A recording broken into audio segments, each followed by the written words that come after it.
శివపురం. ఈ ఊరి ప్రత్యేకత శివుని దేవాలయం, అలాగే శివపురంలోని ప్రజలు. ఎందుకంటే ఈ దేవాలయంలో ఉన్నటువంటి గనులను, మనులను, వజ్రాలను, వైడూర్యాలను దొంగిలించాలని ఎంతోమంది ప్రయత్నం చేశారు. కానీ ఆ ఊరిలో ఉన్నటువంటి కట్టుబాట్లు, విధానాలు, గురువు విద్యల వల్ల ఎవరి వల్ల కాలేదు. కారణం, ఆ ఊరిలో ఉన్నటువంటి తల్లిదండ్రులు తమ పిల్లలను గురూజీ అయినటువంటి వారి దగ్గరికి వెళ్ళి విద్యలు నేర్చుకొనిస్తారు.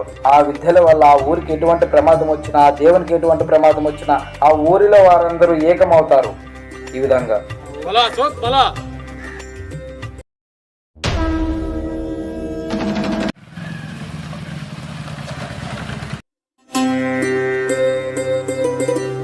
అలాంటి శివపురంకి ఒకరోజు పెద్ద సమస్య వచ్చి పడింది. వీళ్ళ రూపంలో బంగారం, వజ్రాలు, ఎంతో సంపద ఉన్న ప్రదేశం అన్నా. మరి ఎప్పుడు ముహూర్తం పెట్టారా దానికి?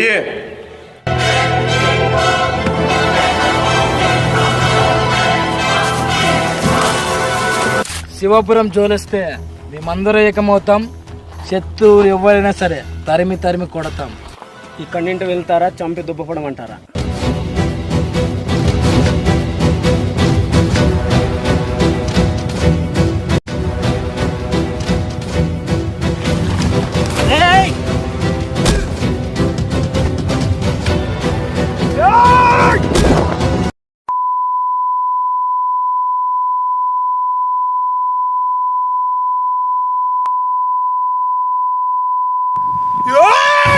Stop!